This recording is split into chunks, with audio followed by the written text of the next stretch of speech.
Ang pagdiriwang na may champagne mula sa set ng pelikulang Demet Özdemir at Engin Akyurek, ang shooting na kung saan ay natapos na, iwanan ito sa hangin.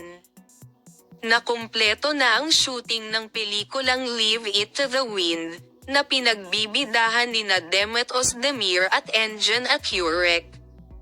Matapos ang shooting ng serye ay natapos, ang mga larawan ng pagdiriwang ng champagne ay nagmula sa koponan.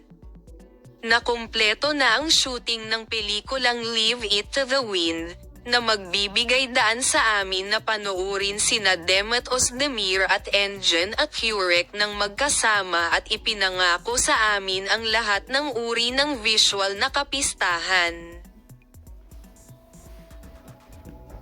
Halos oras na para panoorin natin si Ega, na iniwan ang kayamanan ng kanyang pamilya at namumuhay sa isang buhay na kaakibat ng panalangin, at si Asli, na nagpupumilit na panatilihin ang kumpanya ng kanyang pamilya.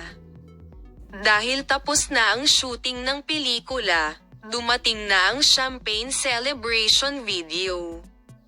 Muling pinasaya nina Demet Özdemir at Engin Akyurek ang kanilang mga tagahanga sa kanilang mga kapana-panabik na larawan sa social media.